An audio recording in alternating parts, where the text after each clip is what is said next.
A street girl overheard a limousine driver speaking in Arabic about a suspicious plan. Terrified, she ran to the millionaire and begged him not to get in the car. He almost ignored it, but something she said made him stop and changed everything.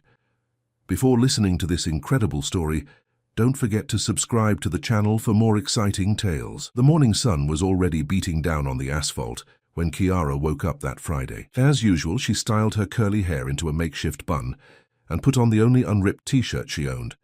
On the other side of the small room, her grandmother Helena was already preparing weak coffee in the old aluminum coffee maker.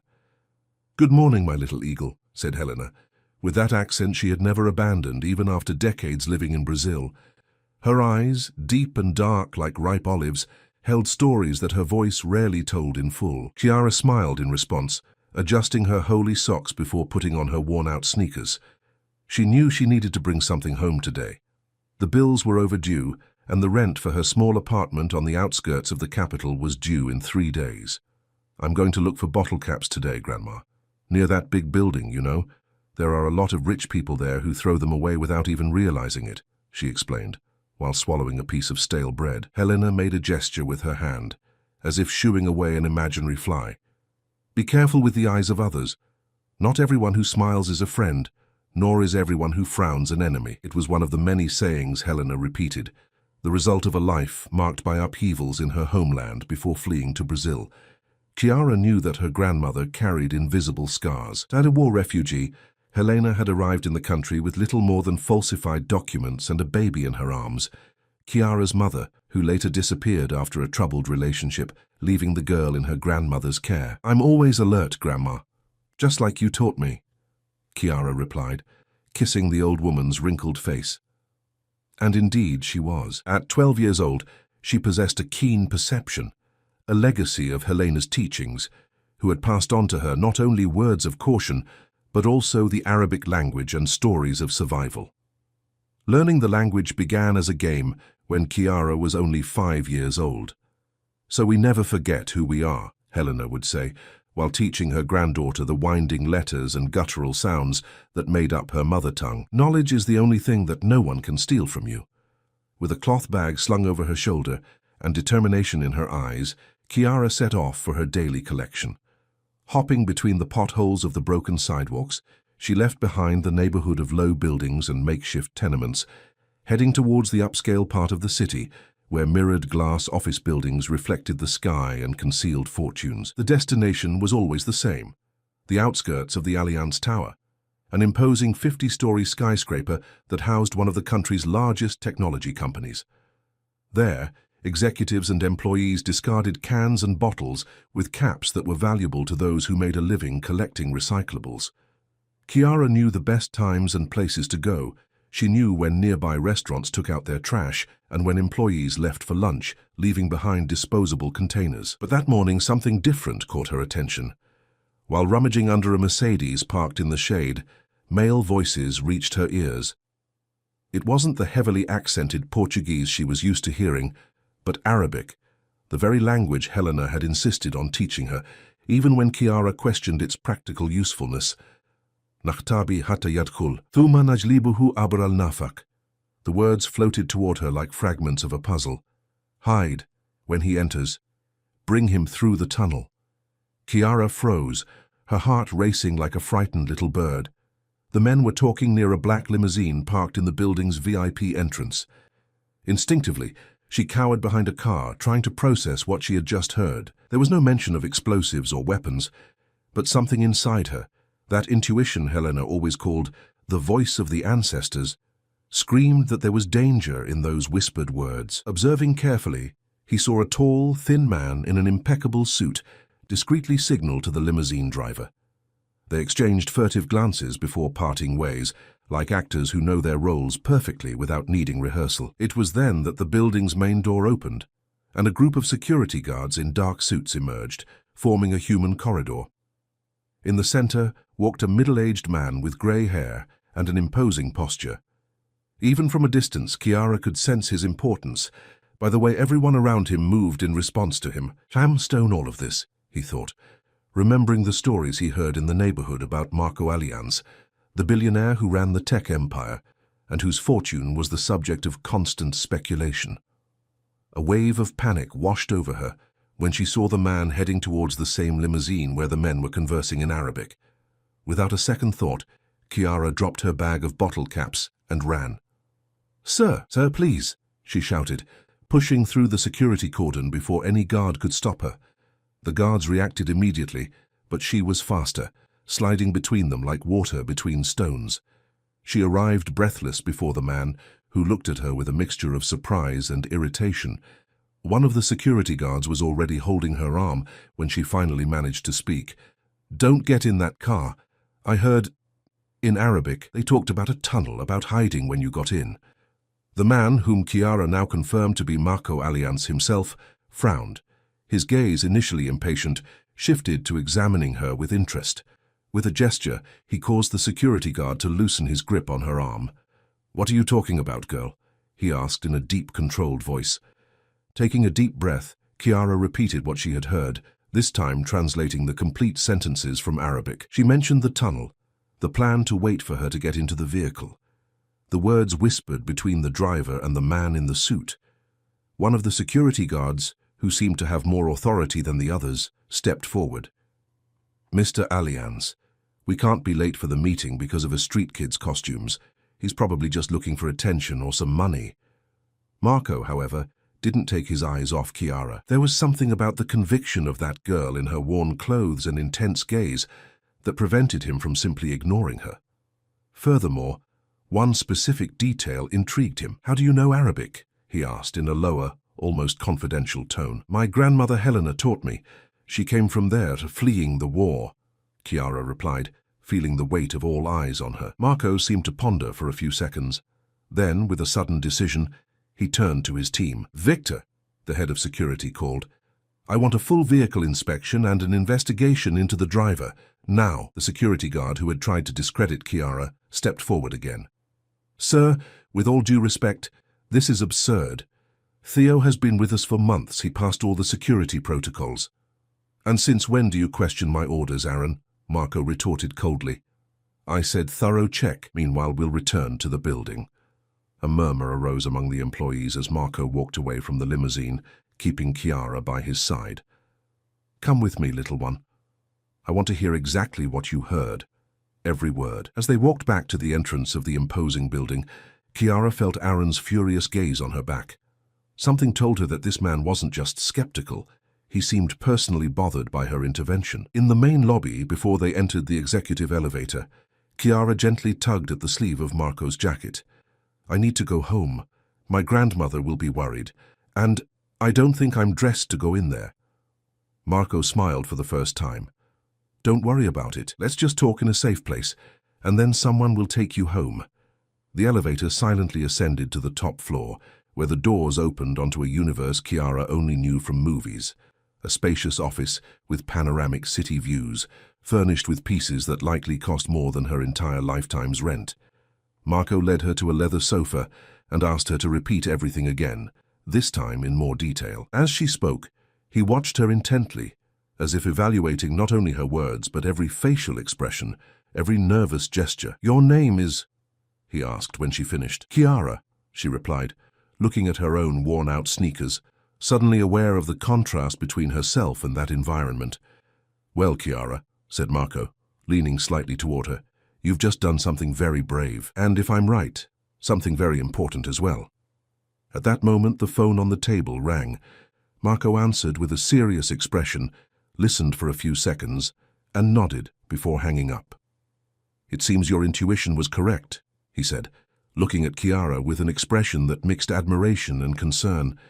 "They found something in the limousine, something that shouldn't be there." Chiara felt a shiver run down her spine. Helena's words echoed in her mind.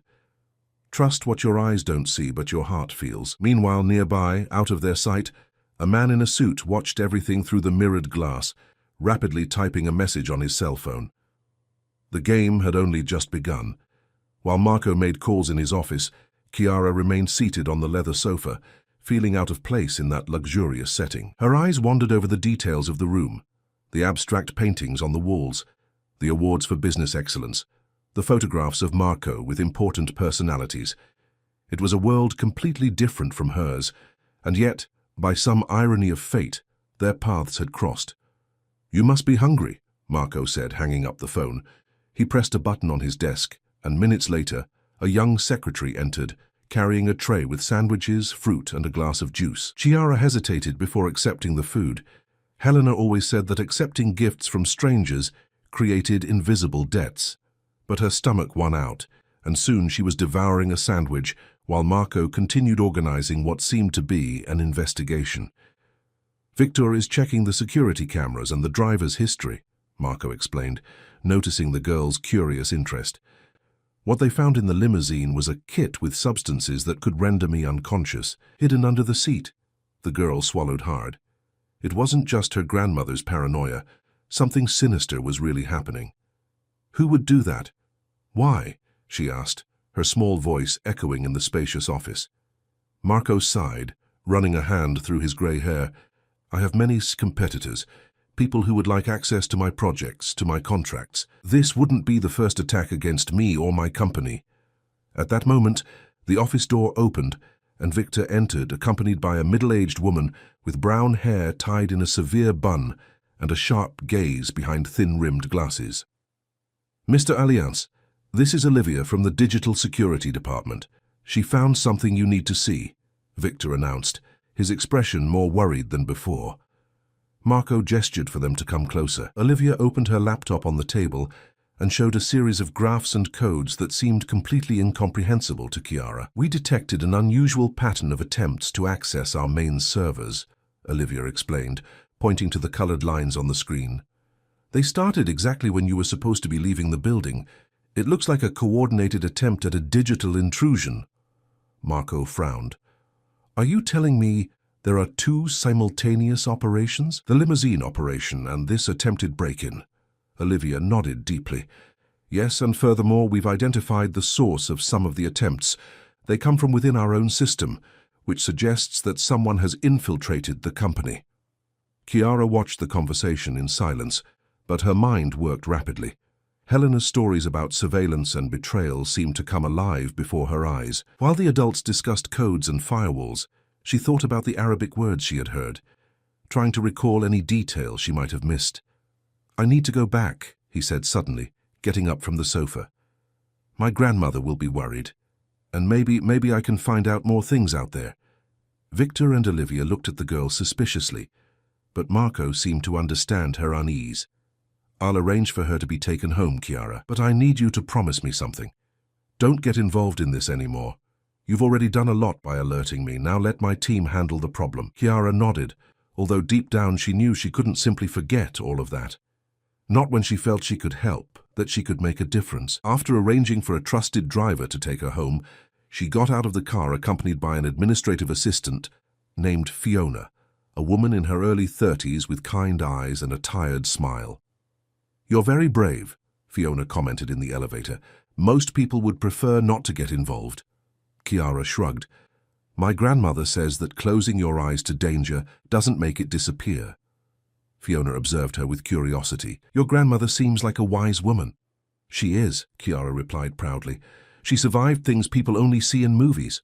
When they reached the ground floor, however, something caught Chiara's attention. Through the glass doors, she saw the same man in a suit who had been talking near the limousine. He was on the other side of the street, apparently talking on his cell phone, but his eyes were fixed on the building's entrance. "Wait," he murmured, holding Fiona's arm. "That man, he was with the driver earlier." Fiona followed his gaze, squinting to see better. "Are you sure?" "Absolutely," Chiara stated. "He spoke Arabic." The administrative assistant bit her lower lip thoughtfully. "We should inform Mr. Alliance." But Chiara had another idea. "Wait, if we go back now he might disappear. We have to find out more." "Us?" No, Fiona shook her head vehemently. "You're a child and I'm just an administrative assistant. We're not secret agents." "Please," Chiara insisted, her eyes shining with determination. "I have something that can help." Before Fiona could answer, Chiara pulled a small rectangular object from her pocket, an old cell phone, with the screen cracked in one corner. "My grandmother gave it to me for emergencies. The camera still works. Fiona seemed torn between the responsibility of protecting that child and a strange curiosity that was beginning to awaken within her. There was something in Kiara's conviction that reminded her of herself when she was younger, before the disappointments of adult life made her so cautious. 15 minutes, he finally conceded. We can observe for 15 minutes, from a distance, and then we'll come back to tell Mr. Allianz. With an improvised plan, the two left through a less visible side entrance. Kiara discreetly kept her cell phone pointed at the suspicious man, recording his movements while they pretended to wait for a ride. It wasn't long before the man was approached by another person, one of the building's security guards, whom Kiara immediately recognized. It was Aaron, the same one who had tried to discredit her warning about the limousine. "Look," she whispered to Fiona. "It's the security guard who didn't want Mr. Allianz to hear me." Fiona narrowed her eyes, observing the interaction between the two men. They spoke in low voices, with restrained gestures but evident tension in their shoulders. "Keep recording," she murmured, now completely engrossed in the impromptu investigation. The conversation lasted only a few minutes, but it was enough for Kiara to capture the moment when Aaron discreetly handed a small USB drive to the man in the suit, who quickly put it in the inside pocket of his jacket. "Did you see that?" exclaimed Kiara, almost forgetting to keep her voice down. Fiona nodded, her face pale. "We need to go back. Now." But before they could move, the man in the suit looked in their direction. For a terrifying moment, Kiara feared they had been discovered. The man frowned as if trying to decide if he recognized them and began to walk towards them. "Come on," said Fiona, pulling Kiara by the arm. "Just act natural." They began walking toward the building's main entrance, trying to maintain a casual pace while feeling the man's gaze on their backs. Kiara resisted the urge to look back, remembering Helena's advice. Never let a predator know you've seen him. When they finally entered the lobby, Fiona let out a sigh of relief. "We need to show this to Mr. Allianz immediately." In the elevator, on her way to the executive floor, Kiara reviewed the video she had recorded. The quality wasn't excellent due to the distance and the old camera, but it was possible to clearly identify the faces of Aaron and the mysterious man, as well as the moment the pen drive was handed over. "You really are extraordinary," Fiona commented, observing the girl's determination. "Where does all this courage come from?" Kiara shrugged, uncomfortable with the compliment. "It's not courage, it's just doing what feels right, you know." When the elevator doors opened on the executive floor, they were greeted by a tense atmosphere. Marco was meeting with Victor, Olivia, and other executives in a makeshift crisis room. All faces turned toward them as they entered. "Mr. Allianz," Fiona called, stepping forward.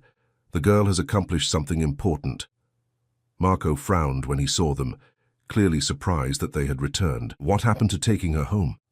"We found evidence that your head of security, Aaron, is involved in the conspiracy," Fiona explained, her voice trembling slightly with the gravity of the accusation.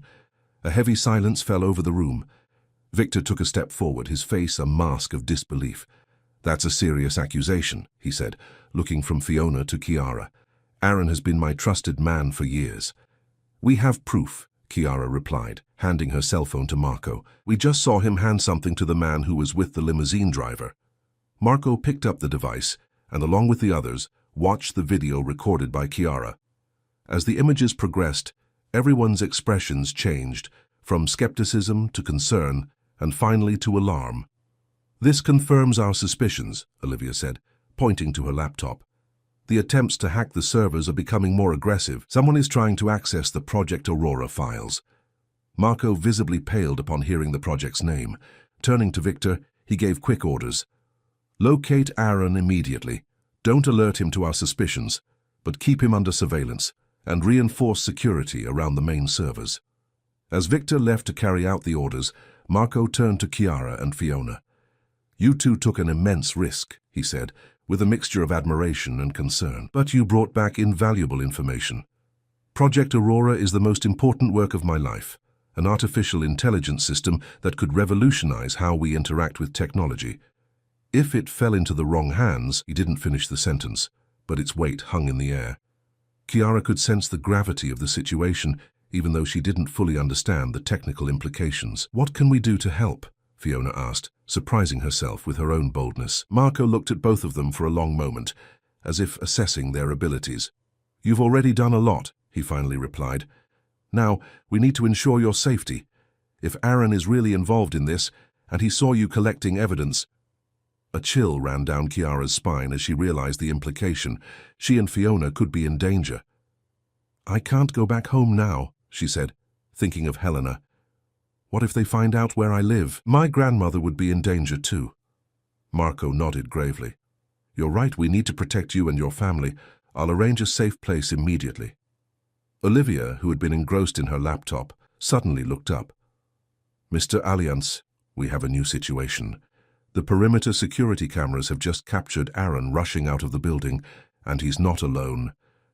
Everyone turned to the screen that Olivia had turned towards them. On it, they could see Aaron getting into a dark car accompanied by two men, one of them the same one that Kiara had filmed.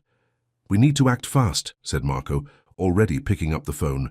They realized they've been found out. While he was making urgent calls, Kiara felt her own cell phone vibrate in her pocket. It was a message from Helena.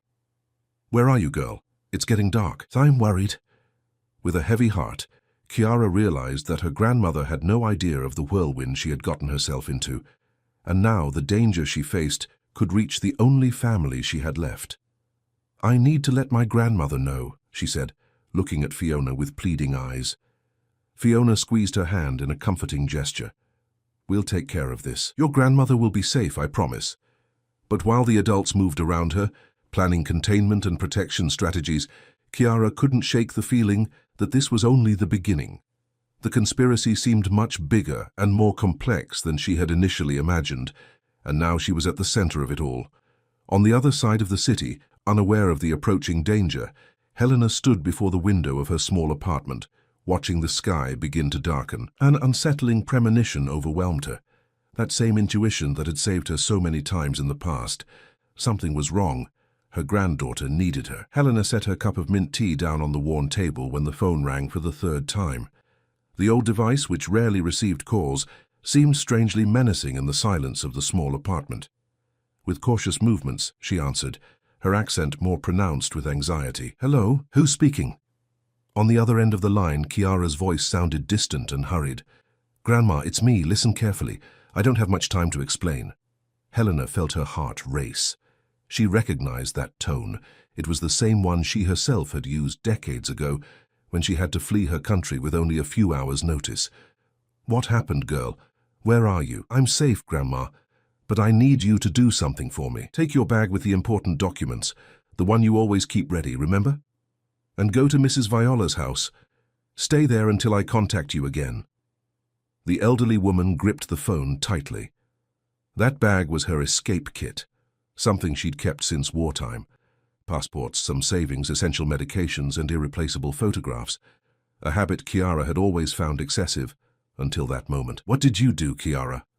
A brief silence on the other end of the line, then, "I did what you taught me, Grandma. I paid attention. I saw something wrong, and I didn't stay quiet." Helena closed her eyes for a moment, a mixture of pride and terror invading her chest. "Is someone coming after you, after us?" "Maybe. It's just a precaution, but it's best not to risk it. Please, Grandma, go now. Mrs. Viola already knows you're leaving. Someone trustworthy will come to pick you up soon." Before Helena could ask any more questions, the call ended. With the efficiency of someone who had already lived through emergency situations, the elderly woman went to the closet and retrieved a faded canvas bag. She quickly checked its contents, added her charged cell phone and a small photo album she kept on her bedside table, and left, locking the door behind her. As she descended the stairs of the old building, Helena couldn't help but think about the irony of the situation. She had fled her country to give her family a peaceful life, only to see the past repeat itself in some mysterious way through her granddaughter. At the Alliance Tower, Marco was organizing a crisis team in his private meeting room. Kiara sat between Fiona and Olivia, still holding her cell phone after her call with her grandmother. "She'll be fine," Fiona assured her, noticing the girl's distressed expression. "We sent one of our most trusted security guards to discreetly monitor her grandmother's building." Marco, who was reviewing some documents with Victor, turned his attention to Kiara. "Your grandmother is Helena Muller, am I right? A Lebanese refugee who arrived in Brazil approximately 30 years ago?" Kiara looked at him in surprise. "How do you know that?" An enigmatic smile appeared on Marco's face. "We have access to certain records. Besides, her name isn't unfamiliar to me, although I can't pinpoint where from." Before they could delve deeper into the conversation, Olivia interrupted them urgently. "We have news about Project Aurora. The latest intrusion attempt managed to bypass 2 security levels. They are getting dangerously close to the core of the system." Marco frowned. "How is that possible? Our protocols are supposed to be impenetrable." "Someone with high-level access is helping," Olivia replied, typing frantically on her laptop. "They're using valid credentials to get through the system. It can only be someone from the company's inner circle." The atmosphere in the room grew even more tense. Marco looked at the faces around him, employees he had known for years, people he trusted to manage his business empire. The idea that there was a traitor among them was deeply disturbing.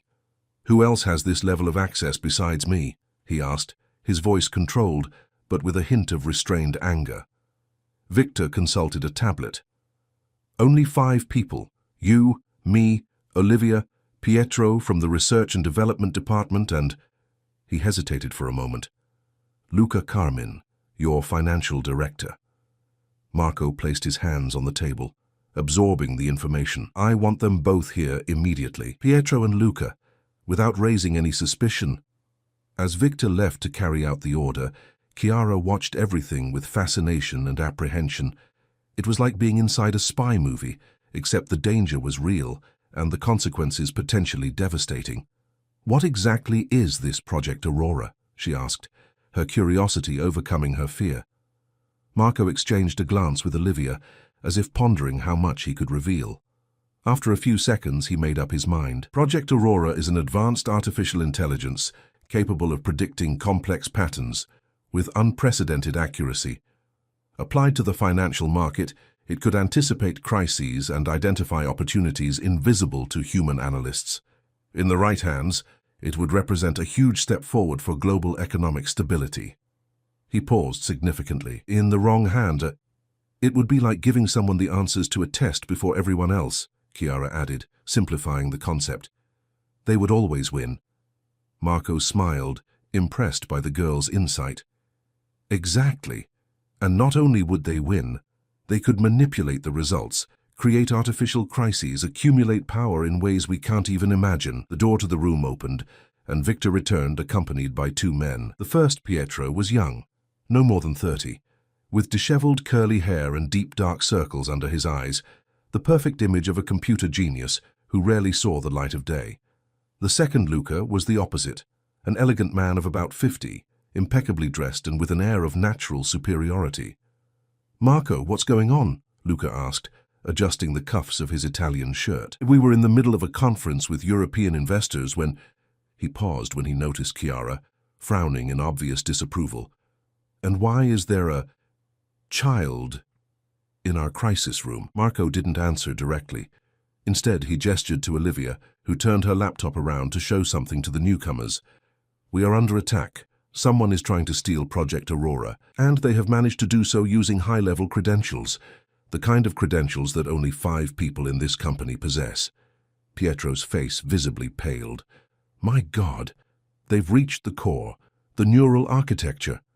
Luca, on the other hand, remained impassive. "And what does that have to do with—" He indicated Chiara with a disdainful shake of his head. "This unusual situation." "This young woman," Marco replied firmly, "is the one who uncovered the conspiracy. Thanks to her, we prevented a kidnapping, and possibly something worse. Now we need to find out who's behind it." Chiara watched the 2 men's reactions intently. Pietro seemed genuinely alarmed, furiously typing on a tablet Victor had handed him, muttering about security protocols and firewalls. Luca, on the other hand, maintained a studied composure, though a slight twitch in his left eye betrayed some kind of tension. "And what exactly does the girl say she saw?" Luca asked, his condescending tone barely disguised. Before Marco could intervene, Chiara spoke directly. "I overheard 2 men speaking Arabic about a plan to capture Mr. Allianz as he got into the limousine. They mentioned a tunnel. Then I saw one of them handing something to a security guard named Aaron." Luca raised his eyebrows. "And since when do street children speak Arabic?" "That sounds like a rather convenient story." "My grandmother is Lebanese," Chiara replied, holding Luca's gaze without hesitation. "She taught me the language. And I'm not a street kid. I have a home. I just don't have money." An uncomfortable silence hung in the room after that blunt statement. It was Pietro who broke it, without taking his eyes off his tablet. "I found something. There was access to Aurora's servers using your credentials, Luca. Last night at 11:47 p.m. All eyes turned to the finance director, who showed no reaction other than a slight frown. Impossible. I was at a reception at the Italian consul's residence. Dozens of people can confirm my presence." "The credentials were used," Pietro insisted, showing the access logs, "and not just to view data. Copies of part of the algorithm were made." Marco took a step toward Luca, his expression now somber. "Explain yourself." "It's obvious someone cloned my access card or hacked my passwords," Luca replied calmly. "I'm a victim, not a perpetrator." Olivia, who was still analyzing data on her computer, abruptly raised her head. "There's something strange here. The pattern of intrusion. It's as if they're distracting us with obvious attacks while doing something more subtle in the background." "What do you mean?" Marco asked, turning his attention away from Luca. "Look at these logs." Olivia rotated the screen so everyone could see. "While we have obvious attempts to break through the main defenses, there are a series of small, almost imperceptible accesses in different parts of the system, like they were putting the puzzle together piece by piece instead of trying to steal everything at once." Pietro approached, studying the data with wide eyes. "She's right. It's a fragmentation strategy. They're stealing Aurora in pieces small enough to go unnoticed." "And who would be capable of such a sophisticated strategy?" Marco asked, looking directly at Luca. The finance director held his gaze coldly. "Are you formally accusing me, Marco, after 15 years of working together?" The tension between the two men was palpable. Chiara watched the scene with fascination, trying to decipher every expression, every body movement, just as Helena had taught her. At that moment, Victor's phone rang. He answered quickly, listened for a few seconds, and his face turned serious. "What? When?" A few more seconds of silence. "Maintain absolute discretion. I'm going there now." Hanging up the phone, he addressed Marco. "Sir, Aaron was found unconscious in the underground parking garage. Apparently, he was attacked. He's being taken to the hospital now." The news hit the room like a bombshell. If Aaron was part of the conspiracy, why would he have been attacked? Unless... "He's become disposable," Chiara murmured, drawing everyone's attention. "Or he knows too much." Marco looked at the girl with a newfound level of respect. "Victor, go to the hospital. I want to know his condition and, if possible, what happened." As Victor left, Luca took a step toward the door. "If there are no more unfounded accusations against me, I have an important video conference in 10 minutes. "Stay where you are," Marco ordered, his tone undeniable. "No one leaves this room until we've cleared everything up."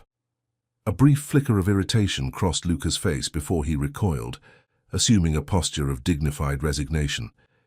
Chiara observed this brief moment with particular attention. There was something about Luca's behavior that bothered her, although she couldn't pinpoint exactly what. It was like that feeling Helena described. When the hairs on the back of your neck stand on end for no reason, pay extra attention. Pietro continued working furiously on his tablet, trying to track and block unauthorized access. "I managed to isolate some of the entry points," he announced, "but the damage is already done. Important fragments of the code have been copied." Marco ran a hand through his gray hair, visibly tense. "How much of the project was compromised?" Pietro hesitated, exchanging a glance with Olivia. "It's difficult to be precise at this point. Maybe 30%, maybe more. Enough to give someone a significant advantage, but not enough to completely replicate Aurora."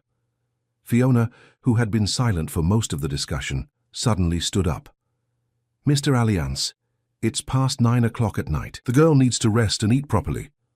Marco nodded, suddenly aware of how long and stressful that afternoon had been for everyone, especially for Chiara. "You're right, Fiona. Take her to the corporate apartment on the 35th floor. It's safe, and it has everything you might need for now." Chiara, however, didn't seem willing to leave the room. "But what about the investigation? What about my grandmother?" "Your grandmother is safe," Marco assured her. "I have trustworthy people taking care of her.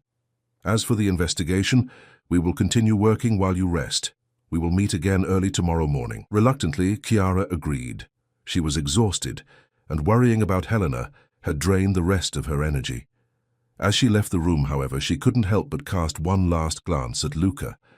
The finance director was watching her with a calculating interest that sent a shiver down her spine. In the hallway, as they walked toward the private elevator that would lead to the corporate apartment floor, Fiona noticed the girl's unease. "Is something bothering you besides the obvious?" Chiara bit her lip, unsure how to express her feelings. "That man, Luca, there's something wrong with him. I can't explain it, but I feel like he's acting." Fiona nodded slowly. "I noticed that too. He looks a little false," Chiara added, as if every reaction of his was calculated to appear normal. The elevator arrived, and they both entered in silence. As they ascended, Chiara couldn't shake a growing feeling that, despite all the events of that day, something bigger and more dangerous was yet to come. On the 35th floor, the corporate apartment was a study in minimalist elegance, spacious with panoramic city views and decorated in neutral tones that conveyed sophistication. For Chiara, accustomed to the cramped and simple apartment she shared with Helena, it was like entering another world.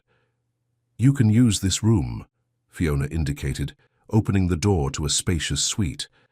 "There are clothes in the closet. They're spare uniforms for employees, but there should be something that fits you."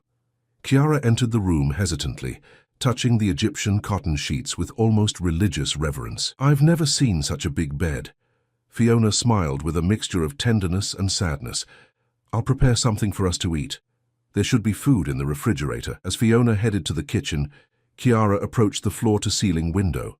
Below, the city stretched out like a carpet of pulsating lights. Somewhere in that vast urban labyrinth, her grandmother was hiding, probably just as scared as she was, though she would never admit it. "We'll get through this, Grandma," she whispered against the glass. "Like we always did." Across town, in a small suburban house, Helena sat upright in her friend Viola's living room, an untouched cup of tea before her. Her wrinkled hands gripped the rosary she had carried since her youth, her lips moving in silent prayer. She prayed not only for Chiara, but for all those involved in that web of intrigue, because Helena, more than anyone, knew the price of conspiracies and secrets, and she feared that her granddaughter was about to discover that price in the hardest way possible. The following morning, Chiara awoke disoriented. For a few seconds, she stared bewildered at the spotless white ceiling above her head, so different from the damp patches that decorated the small room she shared with Helena. Reality returned like a wave, the conspiracy, the danger, her hidden grandmother. She got up quickly and found some folded clothes on an armchair, jeans, a t-shirt and a grey sweatshirt with the Allianz Company logo. Fiona had probably provided them during the night. She dressed and, after a brief hesitation in front of the suite's luxurious bathroom, went into the living room. Fiona was already awake, speaking softly on the phone while making coffee in the kitchenette. Noticing Chiara, she smiled and gestured that she would end the call in a minute. "Yes, I understand the seriousness of the situation. No, she's fine. She just woke up. We'll be there in half an hour." After hanging up the phone, Fiona poured Chiara a glass of orange juice. "Did you sleep well?" Chiara shrugged. "More or less. I dreamt about my grandmother."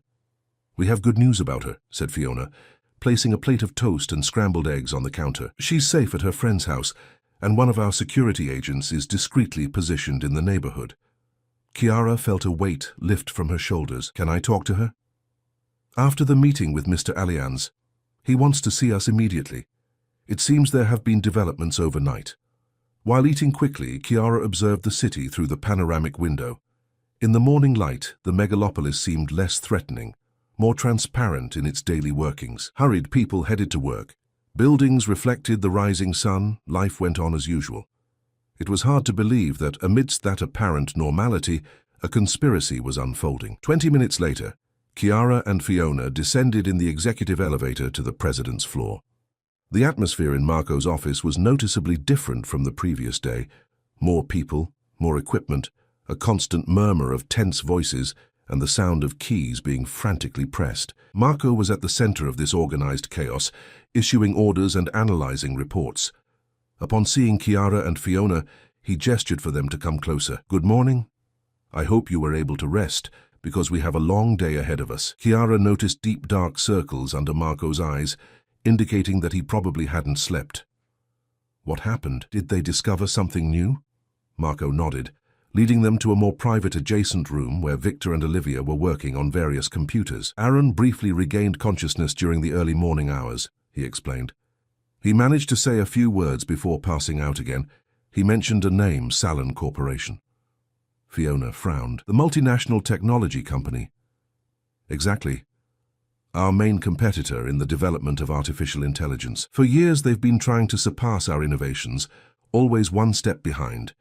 If they could achieve Aurora, they would have a huge competitive advantage, Chiara added, demonstrating that she understood the situation. Marco looked at her approvingly. Exactly, but what Aaron said next was even more disturbing. He mentioned that he's inside, right at the top. A heavy silence fell over the room as everyone absorbed the implication. Someone in the upper echelons of Allianz Technology might be working for the competition. Luca, Chiara asked, remembering the finance director and his calculated reaction the previous night. It's a possibility we're investigating, Marco replied cautiously. But we need concrete evidence before making any formal accusations. Olivia looked up from her computer. The investigations into the unauthorized access confirmed that Luca's credentials were used, but we also found attempts using Pietro's credentials, and even yours, Mr. Allianz. So they're trying to create confusion, to sow doubt, Fiona observed. Or spread suspicion among us all, Victor added. Divide and conquer. Chiara, who was listening attentively, had a sudden idea. What if I could help find out who's involved? All eyes turned to her, a mixture of surprise and skepticism. How? Marco asked. Nobody pays attention to children, Chiara explained, especially poor children. I can walk around the offices, listen to conversations, observe behavior. People speak more freely when they think I'm not understanding or paying attention. Marco seemed hesitant. It's too dangerous if the conspirators find out you're helping us. They already know, Chiara argued, at least about my initial involvement, but they don't know that I'm still here helping with the investigation. They might think I was just an occasional witness who has already been dismissed.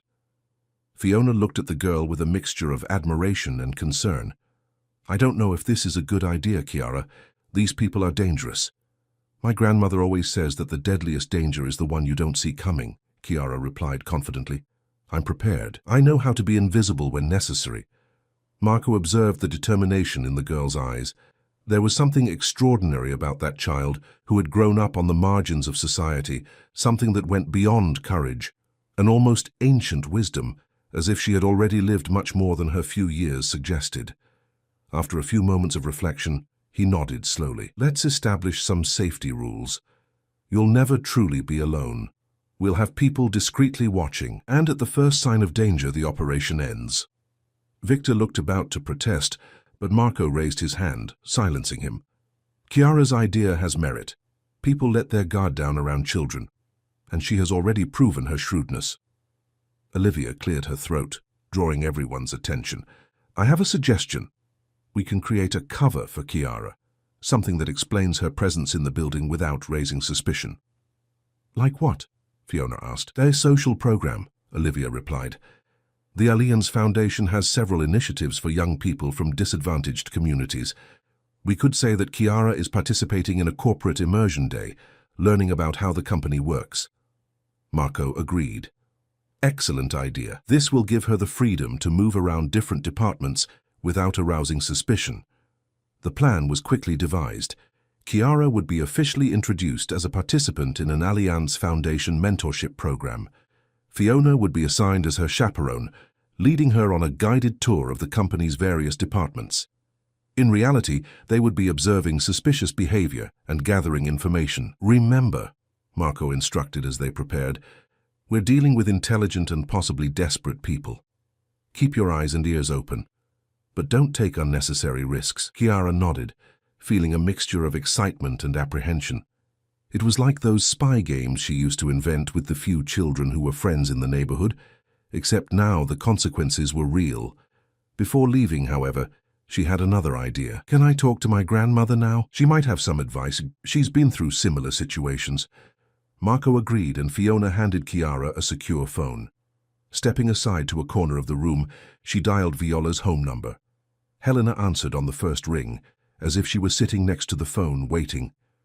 "Chiara, is that you, girl?" The grandmother's familiar voice finally brought forth the tears Chiara had been holding back. "Yes, Grandma, it's me. Are you all right?" "I'm fine, don't worry about me," Helena replied firmly. "Viola is treating me like a queen. The important thing is you. What a mess you've gotten yourself into, huh?" Chiara briefly explained the situation, omitting the most alarming details so as not to worry her grandmother. Helena listened in silence, and when her granddaughter finished, she sighed deeply. "I've seen this movie before, girl. Powerful people fighting each other, using any means necessary to win. The innocent always get caught in the crossfire. I'm being careful, Grandma, I promise, and Mr. Allianz is protecting us." Helena made a skeptical sound. "Powerful men protect their own interests first, remember that. But if you say he's trustworthy, I'll believe you for now." There was a brief silence, and then Helena spoke again, her voice lower and more intense. "Listen, Chiara, I'm going to give you the same advice my father gave me when I was about your age, during the early days of the war. Pay attention to the insignificant details, how someone holds a cup, the rhythm of their breathing when certain words are spoken, the eyes that avoid contact at specific moments. The truth always seeps through these small cracks that people don't even know they have." Chiara smiled, recognizing her grandmother's characteristic wisdom. "I'll pay attention, Grandma, and I'll be home soon, I promise. Take care, little eagle, and remember, not all enemies show their teeth before attacking." With that warning echoing in her mind, Chiara hung up and returned to Fiona and the others.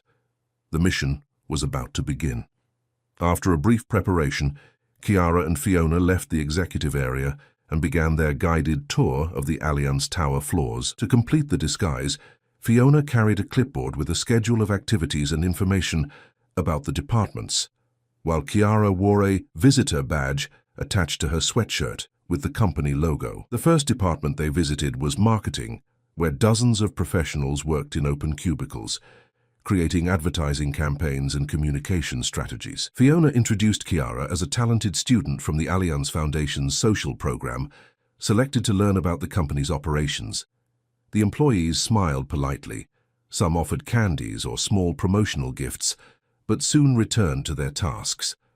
While Fiona chatted with the department director, Chiara discreetly wandered between the workstations, observing conversations, notes on post-it notes, behaviors. Nothing seemed out of the ordinary, until her gaze caught a detail. At one of the more secluded desks, a woman of about 40 years old was nervously talking on the phone, covering her mouth with her hand to muffle the conversation. Feigning interest in a nearby poster, Chiara moved close enough to overhear fragments of the conversation. "I can't talk now. Yes, I'm aware of the seriousness. No, he doesn't suspect anything yet."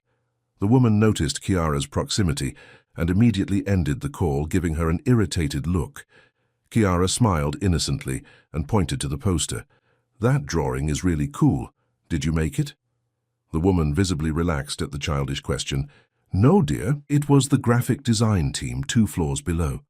Nodding as if the information were fascinating, Chiara stepped away, memorizing the name on the workstation. Anna Ollins, Corporate Communications Manager. When she met with Fiona again, she discreetly whispered to her about the suspicious conversation. Fiona made a discreet note on her clipboard and led Chiara to the next department.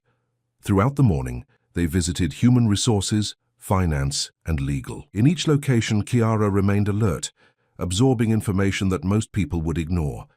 In the finance department, she noticed that several employees seemed especially tense, speaking in whispers and interrupting conversations when someone approached. Most significantly, there was no sign of Luca, the finance director. "Where is Mr. Luca today?" Chiara innocently asked an administrative assistant. The woman seemed momentarily uncomfortable. "Director Carmen is in a very important meeting outside the office. He shouldn't be back until tomorrow." Fiona and Chiara exchanged meaningful glances. This information would be vital for Marco. At lunchtime, they headed to the executive restaurant on the 25th floor. While helping themselves at the buffet, Chiara spotted Pietro, the young computer genius she had met the previous day. Unlike the other executives who were clustered around tables chatting animatedly, Pietro sat alone, engrossed in his tablet, as he distractedly rummaged through a salad. "Can we sit with that man?" Chiara asked Fiona. "He seems lonely." Fiona hesitated briefly but agreed. They approached Pietro's table, who looked up in surprise when Fiona asked permission to join him. "Ah, of course," she replied, pushing some papers aside to make room.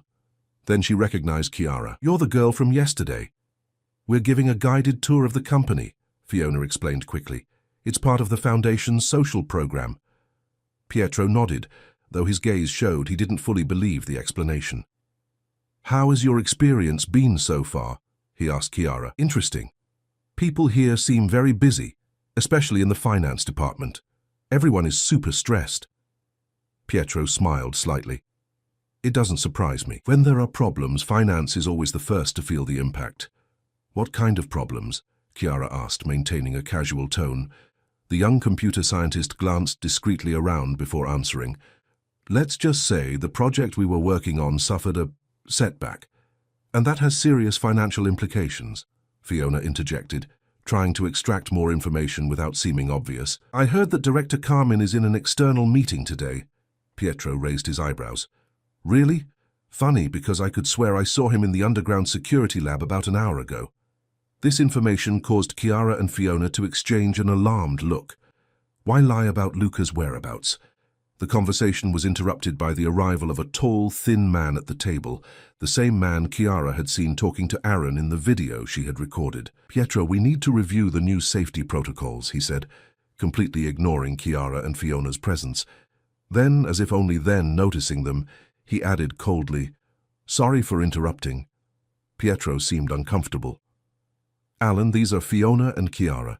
They're giving you a guided tour of the company." Alan looked at Chiara with a disturbing intensity. For a terrifying moment, she feared he would recognize her from the previous day. But his face remained impassive. "Delighted," he said without any tone suggesting sincerity. "Pietro, I'm waiting for you in room 2507. Don't be long." With that, he walked away quickly. "Who is he?" Chiara asked, trying to keep her voice casual despite her racing heart. "Alan Lyman, Deputy Director of Information Security," Pietro replied, already gathering his belongings. "Don't be bothered by his coldness. He's like that with everyone." He hesitated briefly before adding, "Listen, perhaps you should conclude this visit earlier today. The atmosphere isn't very welcoming." With that, Pietro stepped away, leaving Chiara and Fiona alone at the table, processing the new information. Alan Lyman, the man in the video, held a high-level position in the company's security, an alarming fact in itself. And Luca Carmen, supposedly in an external meeting, had been seen in the underground security lab. "We need to inform Mr. Alliance," Fiona murmured, discreetly picking up the phone. Chiara, however, was already thinking about the next step. "Before that, we need to find out what Luca is doing underground." Fiona looked at her with alarm. "Don't even think about it. It's too risky." "It's riskier to let them complete whatever they're planning," Chiara argued. "Remember what Mr. Alliance said? We're dealing with desperate people, and desperate people make mistakes." Fiona seemed torn between her duty to protect Chiara and the logic of her argument. Finally, she let out a resigned sigh. "Let's inform Marco first. Then if he approves, we can investigate the subsoil, but together and with security support." Chiara agreed, although in her mind she was already formulating an alternative plan. Her grandmother always said that sometimes asking for forgiveness was more effective than asking for permission. While Fiona was on the phone with Marco, Chiara watched the restaurant, studying the faces of the executives who were happily having lunch, unaware of the storm brewing within the company. How many of them were involved? How many were innocent? And more importantly, who, besides Luca and Alan, was at the center of the conspiracy? The answer, she suspected, was hidden several floors below, in the underground laboratories of the Allianz Tower. Marco's decision was swift and definitive. "Absolutely not. It's far too dangerous for you two to approach the underground security lab right now." His voice, through the secure phone Fiona was holding, left no room for argument. Chiara bit her lip in frustration as Fiona relayed the new instructions. Return immediately to the executive floor and personally report all findings. The administrative assistant hung up the phone and put it in her bag with a relieved sigh. "Come on, Chiara. Mr. Allianz is sending Victor to escort us back."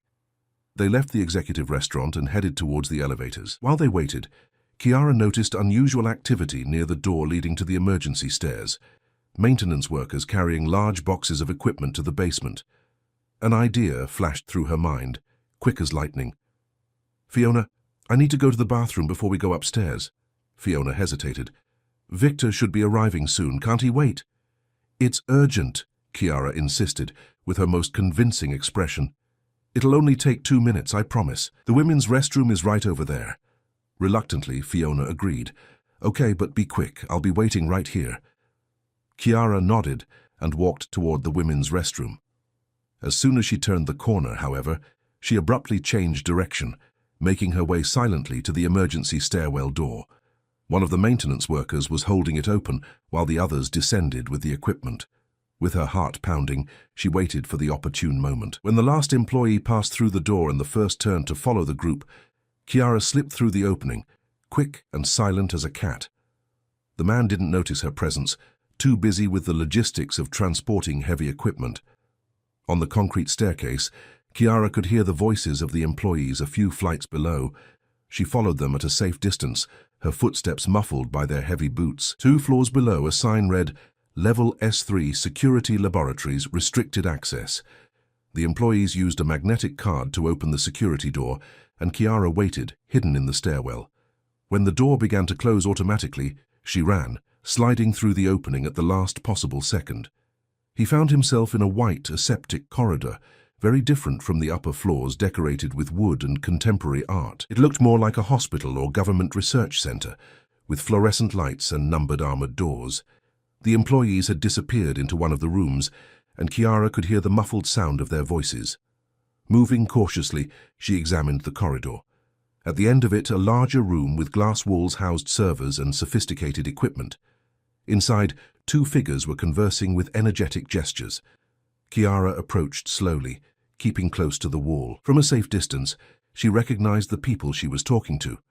Luca Carmen and Alan Limon, the 2 main suspects in the conspiracy. The room wasn't completely soundproof, and fragments of the conversation reached her. "Time is running out. The transfer needs to be completed today. Aurora is still incomplete. We need the rest of the code. Salon is impatient. The payment has already been made."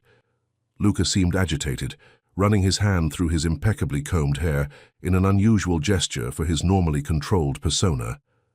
Alan, on the other hand, maintained his usual composure, but his clenched fists betrayed tension. Chiara needed to record that conversation somehow. She patted her pockets, searching for the old cell phone she had used the previous day, but remembered she had left it in the office apartment. Looking around, she noticed a control panel near the server room door. There was a small digital display showing the lab's security cameras. A risky idea formed in her mind. She approached the panel, trying to decipher how it worked. It seemed simple. A menu of security options, including manual recording. If she could activate that function without being noticed. Suddenly, a third person entered the server room, interrupting Luca and Alan's conversation. Chiara instinctively shrank back, but the newcomer didn't look in her direction. It was Pietro, the young computer scientist, looking even more nervous than during lunch. "We need to talk," he said to Luca, loud enough for Chiara to hear clearly. "Right now." Luca made an annoyed gesture. "We're in the middle of something important." "It's about Aurora," Pietro insisted. "Allianz is assembling a special task force. He knows there was a leak." This information seemed to alarm Luca and Alan. They exchanged glances, and after a moment of hesitation, Luca nodded. "Let's go to the conference room in the basement. There we can talk without interruptions." The 3 men headed for a door at the opposite end of the corridor, leaving the server room momentarily empty. It was the opportunity Chiara needed. She quickly entered the room and approached the main computer. The screen displayed lines of code and complex diagrams that she didn't understand, but one detail caught her attention. A progress bar indicating data transfer 78% complete. Next to the computer, a small device connected via USB cable blinked green lights. Chiara recognized it as a high-capacity external storage device. It was being used to copy whatever was on the screen. Without thinking twice, she unplugged the device and hid it in her sweatshirt pocket. Her heart was pounding so hard, she feared the sound could be heard down the hallway. She needed to get out of there, and fast. Just as he turned to leave the room, however, he heard voices approaching again. Looking frantically around, he spotted a work table with a gap underneath, partially covered by side panels. With no other option, he squeezed himself into this confined space, shrinking as much as possible. The voices grew louder, and Chiara recognized Alan's irritated tone. A waste of time. Pietro is paranoid. Allianz doesn't know anything concrete yet. Don't underestimate Marco, Luca replied, entering the room. He didn't build an empire by being naive. Through a small crack between the panels, Chiara could see Luca's Italian shoes moving around the room. He stopped abruptly near the computer. The drive. Where is the drive? The panic in Luca's voice was palpable. Alan approached quickly, and Chiara saw his black shoes stop beside Luca's. It was here 5 minutes ago, said Alan, his normally controlled voice now trembling slightly. Are you sure you didn't put it away? Of course I'm sure, exclaimed Luca. We were in the middle of the transfer. After a tense silence, Alan spoke, his voice dangerously low. Someone was here. Chiara felt a shiver run down her spine. She held her breath as the two men began to search the room, opening drawers and checking the equipment. The cameras, Alan said suddenly. Let's watch the security footage. The sound of keys being pressed filled the room, followed by a muffled exclamation from Alan. The recording system was deactivated 10 minutes ago. Someone knew what they were doing. Or we were very lucky, Luca murmured. Check the hallway. If someone took the drive, they couldn't have gone far. Alan quickly left the room while Luca remained, cursing under his breath as he furiously typed on the computer. Chiara could feel the device in her pocket, heavy as a silent accusation.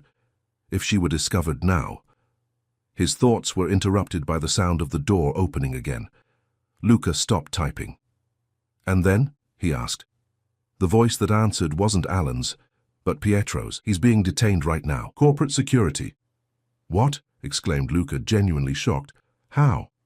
The girl, Pietro replied, his voice trembling. The girl you ignored. She and the administrative assistant notified Allianz about suspicious activity. They'd been watching Alan since lunch. A heavy silence fell over the room. Chiara could feel the tension growing in the air, almost tangible. And what about me? Luca finally asked. There are no arrest warrants yet, Pietro replied. But it won't be long. We need to act now, Luca.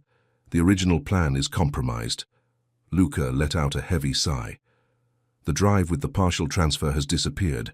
Someone was here in the last few minutes and took it.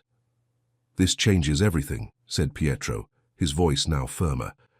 We need to implement the contingency plan immediately. Are you sure? It's risky and will expose us all. We have no choice, Pietro insisted. A coordinated attack on the main servers is our only chance now. Once the system is compromised, nobody will care about a lost drive. Chiara felt her blood run cold. The plan was more complex and dangerous than they had imagined.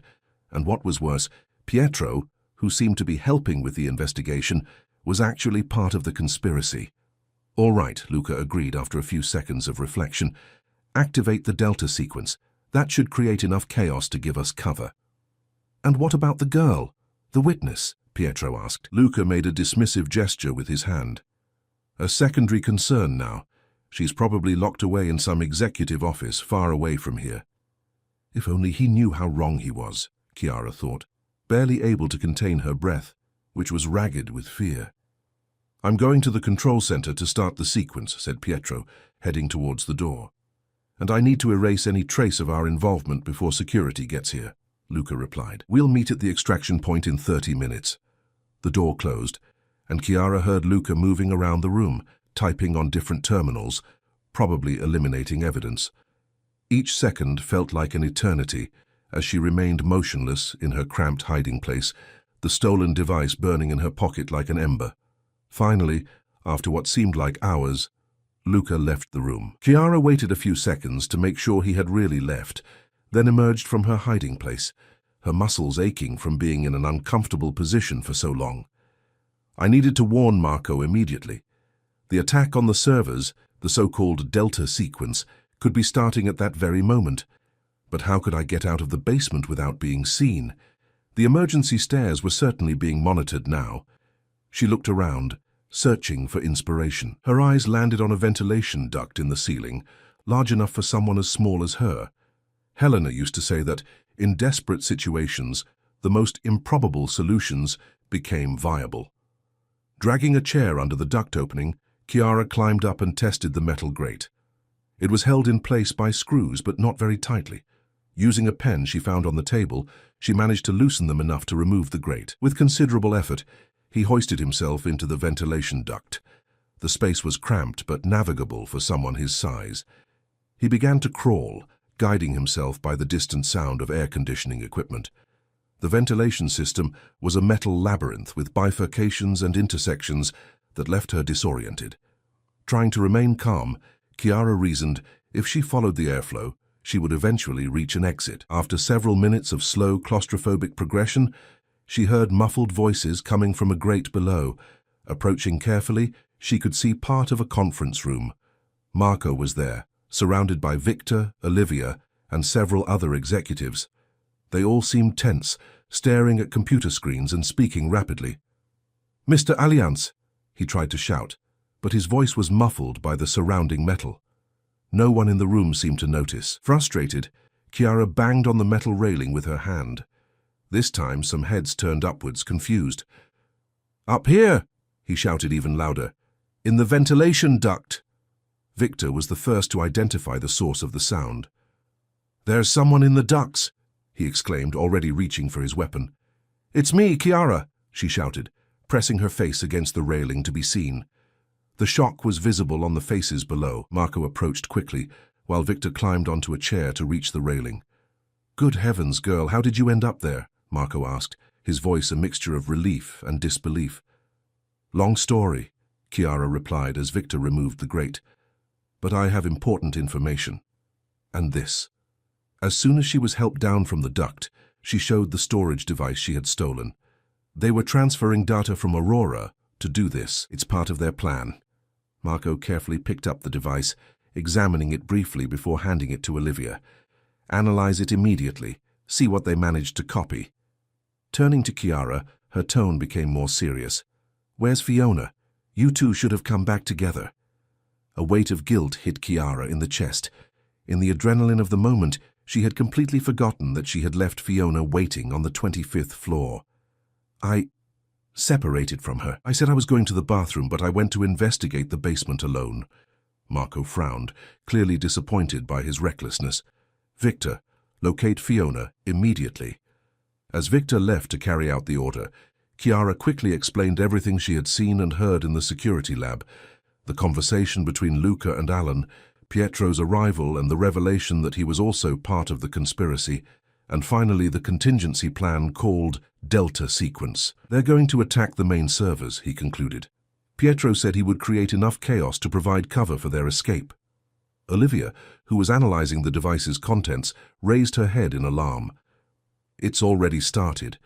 We're suffering a massive intrusion across all systems. Servers are crashing one after another." As if to confirm his words, the lights in the room flickered, and the computer screens displayed error messages. "Backup system," Marco ordered. "Initiate isolation protocols now." The room transformed into a crisis command center, with Olivia coordinating the digital defense, while other executives received constant updates on the situation in different departments of the building. "Locate Luca and Pietro," Marco ordered, "and increase security at all exits of the building. No one enters or leaves without a thorough check." Victor returned at that moment, his face tense. "Sir, we haven't been able to locate Fiona. The cameras on the 25th floor show her waiting in the elevators, and then nothing. She simply disappears from view." A heavy silence fell over the room. Chiara felt her heart clench. What if something had happened to Fiona because of her? "They got her," he murmured, guilt growing in his chest. "They must have realized I was missing and figured she'd know where to find me." Marco placed a hand on her shoulder, his gaze steady but not accusatory. "Don't blame yourself. No one could have predicted this. Now we need to focus on finding her and stopping the conspirators before it's too late." The lights flickered again, and this time several monitors went completely dark. An IT technician rushed into the room. "Mr. Allianz, The building's security systems are being compromised. Doors, elevators, cameras, they're taking control of everything. Marco remained calm, even in the face of the escalating crisis. Ghost protocol, he ordered. Isolate the core of the Aurora on disconnected physical servers and locate Luca and Pietro immediately. While the team scrambled to contain the crisis, Chiara stood in the center of the room, the weight of the situation finally sinking in. Her small act of disobedience had triggered a chain of events that now threatened the entire company, and worse, put Fiona in danger. Marco's determined gaze met Chiara's. "I have a plan," he said, typing a sequence on his cell phone. "Aurora Alpha System. My personal password." Immediately the lights stabilized. A subtle smile appeared on Marco's face. "A hidden system that only I know about. We've just regained control." The monitors lit up, displaying a map of the building with 3 moving red dots. "Luca, Pietro, and Fiona!" exclaimed Chiara, pointing to the third point. "Basement 3, trying to access the emergency tunnel," confirmed Victor, already mobilizing the team. 15 minutes later, the doors to the room opened. Victor entered, accompanied by security guards who were escorting the handcuffed conspirators and a visibly shaken but unharmed Fiona. "They held me hostage to ensure their escape," she explained, hugging Chiara tightly. While the police arrived and Olivia confirmed that the Aurora was safe, Marco approached Chiara. "We have a proposal for you and your grandmother Helena," he said. "A safe apartment and a full scholarship. The world needs young people with your courage and intelligence." Hours later, returning home in an official company car, Chiara smiled as she imagined Helena's reaction. That saying her grandmother used to repeat so often made sense now. The winds change direction for those who know how to adjust their sails. Looking out the window at the city that now seemed different, Chiara knew that her life had changed forever, not by luck, but by the courage to follow her instincts when everyone doubted her. End of story. Dear listeners, we hope Chiara and Helena's journey has touched your hearts. For more equally moving and engaging stories like this one, we've prepared a special playlist that you can find by clicking the link on the left. If this story of courage and determination captivated you, don't forget to subscribe to our channel and like this video. Every day we bring you new stories that explore the complexities of life and the strength of the human spirit. Share in the comments which moment of this story moved you the most. We'd love to know what you felt. Until the next extraordinary story.